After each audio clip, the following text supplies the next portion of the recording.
Assalamualaikum warahmatullahi wabarakatuh. Yang terhormat Kepala UPT STM SMP Negeri 53 Makassar, Bapak Berprades Kusnadi Idris MPD, yang telah menyempatkan hadir di kegiatan implementasi 7 jurus BK Hebat. Yang saya hormati Bapak dan Ibu Guru. Dari 7 jurus BK Hebat ini bertujuan untuk meningkatkan kompetensi guru, termasuk saya sendiri, Bapak Ibu guru, guru kelas, guru mapel dan guru wali dalam membimbing murid agar berkembang secara positif dengan fokus pada pembinaan karakter, pengembangan pribadi, sosial, belajar dan karir murid. Jadi program ini bertujuan supaya menciptakan sekolah yang aman, nyaman, menyenangkan bagi murid, sehingga pendidikan itu bermutu dan menjadikan murid kita sebagai murid yang tangguh menghadapi masa depan. Di 7 jurus ini ada 7. Jadi yang pertama kenali potensi, yang kedua ada kelola emosi, dan yang ketiga tumbuhkan resiliensi. Ini bagaimana cara Bapak Ibu menumbuhkan dari pikiran yang fix, pikiran yang bertumbuh atau growth mindset. Yang keempat itu jaga konsistensi. Di sini Bapak Ibu akan membantu murid untuk tetap pertahankan kebiasaan yang baik dan meninggalkan kebiasaan buruk. Yang kelima ada jalin koneksi. Yang keenam ini bangun kolaborasi. Bangun kolaborasi ini bagaimana saya sebagai guru BK, Bapak Kepala Sekolah, dan Bapak Ibu guru membangun kolaborasi itu yang seperti tadi menciptakan sekolah yang aman, nyaman, dan menyenangkan. Yang ketujuh ada menata situasi. Jadi hari ini kita akan bahas 2 jurus. Yang pertama itu kelola emosi dan kenali potensi. Kenapa saya ambil 2 jurus ini yang saya berikan pada siswa kemarin? Karena didasarkan pada hasil asesmen yang telah saya lakukan pada awal semester lalu. Awal semester ini dan berdasar dari observasi secara tidak langsung maupun secara langsung. Kedua jurus ini dipilih karena saling melengkapi, bahwa siswa tidak dapat fokus mengembangkan potensinya jika kondisi emosionalnya terganggu atau tidak stabil. Sebaliknya, proses mengenali potensi itu dapat meningkatkan kepercayaan diri yang berdampak positif pada stabilitas emosi. Untuk jurus 1, kenali potensi ini tujuannya bagaimana guru BK dan Bapak Ibu guru semua mampu membantu murid mengeksplorasi potensi, minat, dan bakat melalui teknik asesmen pendidikan. Dan nanti ada 3. Yang pertama itu kecerdasan majemuknya. Yang kedua itu gaya belajar yang saya sudah bagikan kepada Ibu Bapak Ibu guru di awal semester. Bagaimana gaya belajarnya siswa berkelas. Ada yang visual, audio, dan kinestetik di kelas A seperti visual, di kelas B visual, kelas C audio visual, kelas B itu gabungan di antara 3, audio, visual, dan kinestetik. Di kelas E juga seperti itu. Jadi Bapak Ibu bisa menyesuaikan cara mengajarnya berdasar dari gaya belajar siswa. Di kelas 7C pada saat kenali potensi, siswa melakukan tes kemampuan. Bapak Ibu juga bisa menggunakan ini kepada guru, anak walinya nanti bisa dijadikan program guru wali salah satunya. Bahwa iya Pak, yang kita kirim ke grup itu potensi yang kita miliki melalui asesmen menggunakan observasi yang dibikin sama Ibu Wira. Nah, dengan begitu saya mengetahui bahwa ternyata yang kemampuan yang saya miliki itu berhubungan dengan hal tersebut secara tidak langsung menambah ilmu baru buat saya. Memulai proses pembelajaran ada namanya asesmen sebelum memasuki semester. Misalnya diketahui gaya belajar siswa yang dimiliki seperti apa, lalu dikaitkan pula misalnya sebagai kita pendidik menggunakan metode apa juga yang cocok. Sudah memanfaatkan hasil tes gaya belajarnya ke dalam mengajarnya di kelas. Kecerdasan itu disebut kecerdasan jika perilakunya berulang, tumbuh kreativitas di dalamnya, dan ada pemecahan masalah. Ada 8 kecerdasan majemuk: cerdas verbal linguistik, cerdas logis matematis, cerdas interpersonal, cerdas intrapersonal, cerdas naturalis, cerdas kinestetik, cerdas moral atau eksistensial, dan visual spasial. Ini Pak Ibu ketika nanti masuk ke kelas pengajar, ketika siswa yang kita ajar adalah gaya belajar visual, gunakan gambar, peta konsep atau video, ajak murid untuk membuat catatan. Jadi kalau ada siswa tak membuat catatannya, ada gambar-gambarnya, itu adalah visual.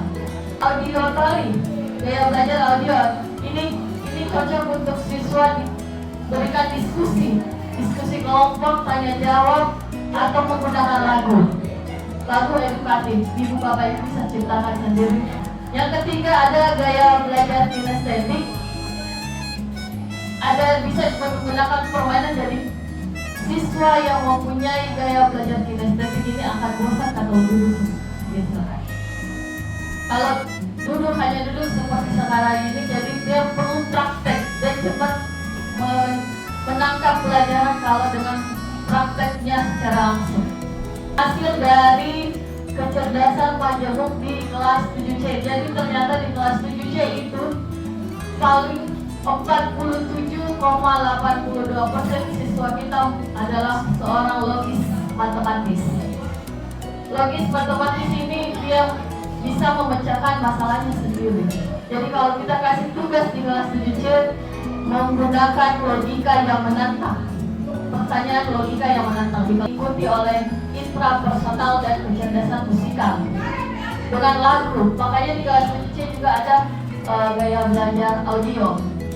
Makanya upaya tinggi intrapersonalnya dan musikalnya. Jurus kedua yaitu kelola emosi.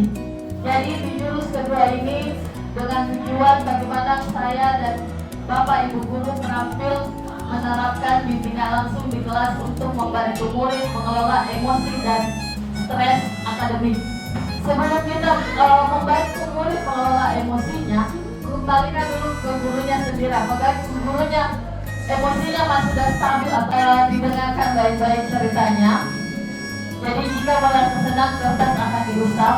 Ketika merasa kesal atau marah, silakan diremas atau dirobek. Bagi itu Bapak Ibu berangkat sekolah mengendarai sepeda motor. FPP-nya sudah disiapkan rapi, digantung di motor atau di mobil. Namun beberapa meter sebelum sampai sekolah, motor mendadak mogok karena kehabisan bensin. Dengan susah payah Bapak dan Ibu guru mendorong motor hingga sampai ke sekolah. Sampailah Bapak Ibu di kelas, hampir semua murid datang tepat waktu. Namun belum sempat suasana stabil, ada siswa namanya Andi masuk terlambat. Ia hanya menunduk sambil berkata, "Maaf Bu, maaf Pak, saya telat." Pelajaran pun Bapak Ibu mulai, namun saat akan menggunakan bahan ajar yang sudah disiapkan, Bapak Ibu tersadar bahwa bahan tersebut tidak ada pada tas Ibu. Dari mencari kesana kemari, tapi tetap tidak ditemukan. Dengan terpaksa Bapak dan Ibu melanjutkan mengajar seadanya bahan aktivitas, bayangan aktivitas mengajar yang seketika punya. Di tengah pelajaran, saat Bapak Ibu mengajar, Andi terlihat tidak memberikan perhatian. Dia hanya menunduk di bangkunya. Saat didekati, ternyata dia tertidur, terlelap tidur. Ini banyak Bapak Ibu tenang. Tak lama kemudian, ada seorang Bapak mengetuk pintu kelas. Bapak Ibu berkata, "Maaf Pak, maaf Bu, saya papanya Andi. Sebetulnya Andi sudah 3 hari di rumah sakit karena menunggu ayahnya yang sedang sakit. Meski kurang tidur, tapi Andi maksa selalu untuk ke sekolah karena tidak mau ketinggalan pelajaran. Sekarang saya izin mau jemput Andi karena ayahnya masuk ICU." Paman Andi mengeluarkan sebuah bungkusan dari sana. "Oh ya Pak, Bu, tadi di jalan saya menemukan bungkusan ini. Saya tadi cek isinya buku ada nama sekolah di sini. Jadi saya bawa siapa tahu Ibu guru bisa mengembalikan kepada pemiliknya." Ibu guru melihatnya dan ternyata itu adalah bahan ajar yang dari tadi dia cari-cari. Andi dan pamannya pun berpamitan. Bapak Ibu kembali ke kelas dengan bahan ajar yang sudah di tangan, melanjutkan pelajaran dengan semangat menggunakan bahan yang telah disiapkan. Pelajaran pun berjalan dengan penuh kegembiraan. Silakan Bapak Ibu lihat masing-masing kertasnya. Bagaimana dengan cerita tadi? Bagaimana tanggapan Bapak tentang cerita tadi dengan kertas dengan Bapak beda? Setelah mendengar dan melihat peristiwa yang terjadi yang dialami oleh Bapak guru dengan kertas di sana, maka saya berinisiatif untuk membuat layang-layang beberapa. Dan sebenarnya tadi itu ada rasa gelisah, ada rasa kurang puas dengan saya berinisiatif bicara di rumah sakit, maka dengan serta-merta saya membuat layang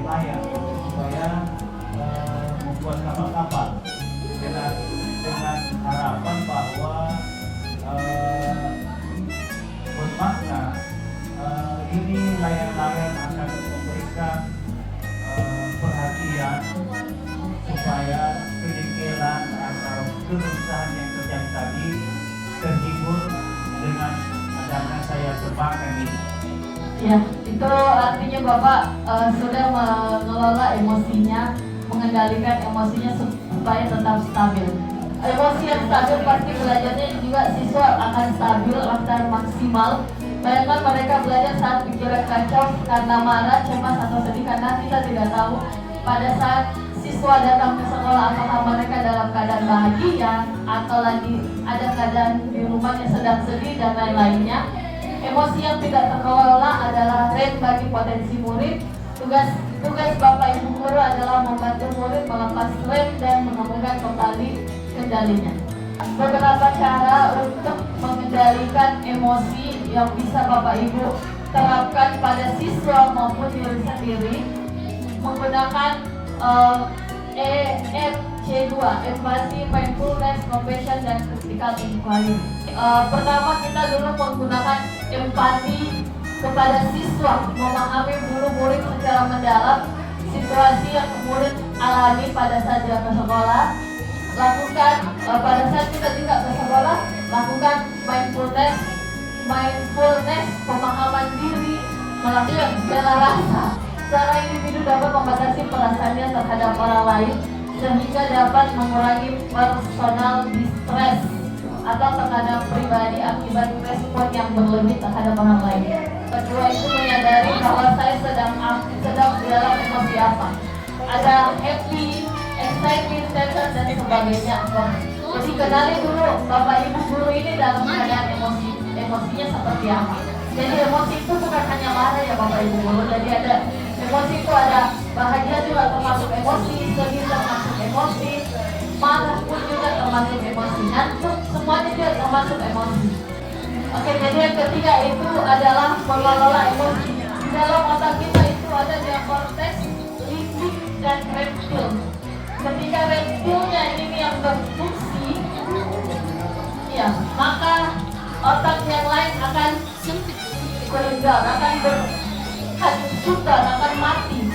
Dan termasuk otak limbik yang berfungsi untuk berempati, neokortex yang berfungsi untuk berpikir secara logis. Jadi ketika Bapak Ibu dalam keadaan marah, reptilnya yang berhidup akan terjadi seperti ini. Sama-sama marah. Perlu ada satu yang menjadi pawangnya. Terakhir adalah mengendalikan diri dengan rumus tanya. Terima apa yang sedang terjadi, rasakan apa emosi yang Bapak Ibu rasakan, tarik nafas dalam-dalam, dan amati bagaimana di sekeliling Bapak Ibu. Nikmati dulu dengan duduk dengan tenang, tetapi tetap dengan kendali, dan yakini bahwa kita lebih hebat dan kuat daripada emosi. Yang terakhir adalah aksi. Setelah semuanya terkendali, lakukan tindakan yang positif dengan menghela nafas, jalan, family meeting, ketemu keluarga, gunakan affirmation, gunakan teknik stop. Mungkin Bapak Ibu pernah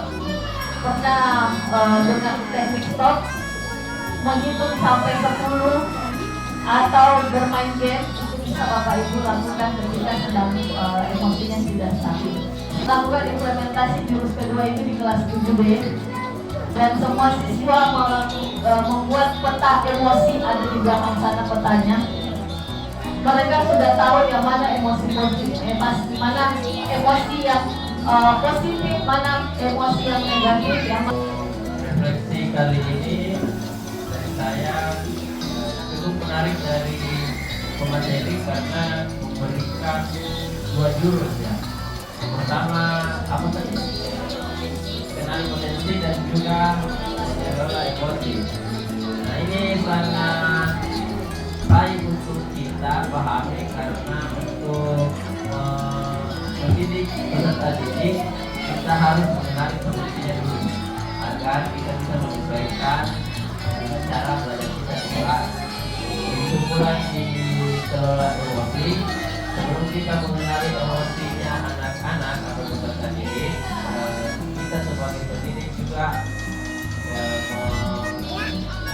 harus mengendalikan emosi belum mengenali emosinya anak-anak. Menurut saya ini cukup menarik bagi saya. Terima kasih. Kegiatan hari ini, yang pertama seperti sama Pak Agung, kita menambah banyak wawasan baru, di mana kita dapat mengenal potensi diri kita belajar untuk lebih mengendalikan emosi, bukan hanya kita mengerti bagaimana gaya belajarnya siswa, tapi kita juga bisa menyesuaikan dengan gaya belajar kita.